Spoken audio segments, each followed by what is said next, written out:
What's going on, guys? The Comics Kid 2099 here. Welcome to day 307 of the 365-day graphic novel review challenge. Today, I have another Thor book that I want to talk to you about. This is Thor, the God Butcher by Jason Aaron and Esad Ribic. This is the first 5 issues of this storyline involving Thor fighting this immortal alien creature that is going around the universe fighting and killing gods. And this is just the beginning of the story. There's at least one more volume in this run that involves Thor fighting this creature, maybe more volumes. I'm not really sure how long this story ran, but I like this book quite a bit. This is the complete polar opposite of The Mighty Thor by Roger Landridge and Chris Samney that I talked about a couple days ago, but I feel like this is just as valid of an interpretation of Thor as that book is.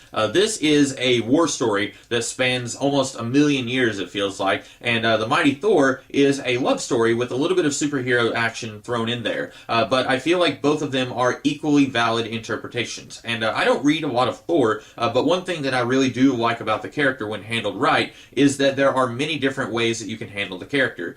You could do it as a gritty, bloody war story, which is kind of what For Asgard tried to do, which I talked about yesterday, and it's what this book tries to do. Or you can do it as a fun, child-friendly romance story, which is kind of what the Thor the Mighty Avenger did by Samney and Landridge. But this is leaning in the direction of, I don't even want to say, like, pure mythology, because there's a whole lot of science fiction stuff here, too. One thing that Stan Lee and Jack Kirby did with their respective runs on Thor in the 60s is that they sprinkled a whole lot of science fiction stuff in there. The Silver Age Thor from Marvel Comics is definitely a precursor to the Fourth World stuff from DC that came in the 70s, because you have these immortal, very mythological gods, but then they also have all this really high-tech, fancy science fiction stuff going on, like these I don't know, flying cars and stuff like that, and laser rifles. You get to see stuff like that in this run here, where Thor is going to some other planet where these aliens are praying for rain. And then Thor is acting like that's just an ordinary Tuesday. At one point, Thor is talking about how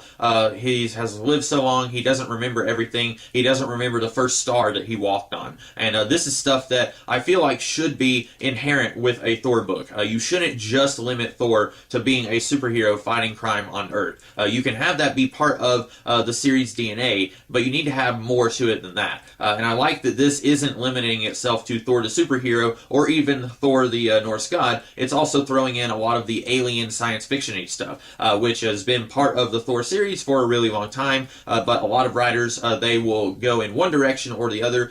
They won't try and incorporate multiple elements. And this is using a lot of the Thor the Asgardian stuff and a lot of the science fiction stuff, not so much of the superhero stuff. You do get an Iron Man cameo here, and I suspect that that will play into the book a little bit more in Volume 2. He mentions that he sent Tony to go warn the Olympians about what's going on. I suspect that's going to have something to do with Volume 2, maybe. But I like this book quite a bit. I don't have a whole lot to say about it because this is one half or maybe even one third of a really long-running story.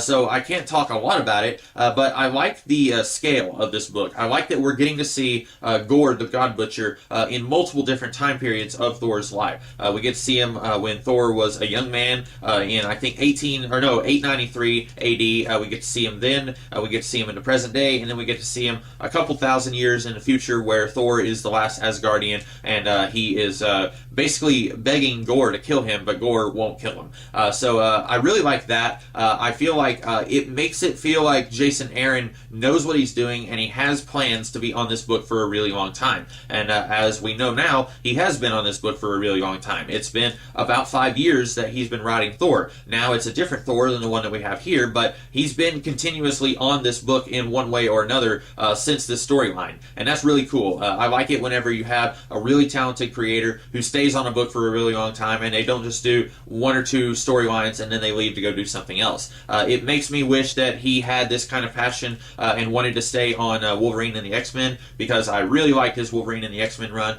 You can tell that he's having a lot of fun here. You could tell he was having a lot of fun with Wolverine and the X-Men, but I feel like he had to make a choice between doing this and doing Wolverine and the X-Men, and maybe also trying to balance his creator-owned stuff that he's still doing, and maybe he just made the choice to stop doing Wolverine and the X-Men. I wish he he had stayed on that book because I'm such a huge X-Men fan, and I would have liked to have seen him be on an X-Men book for 5 years, kind of like he's done with Thor for 5 years. But this is still really good. I like it quite a bit, and I am definitely interested in reading the rest of his run. I haven't read any of his run, so this is good, and it has lured me into wanting to read more of what he is doing in this book.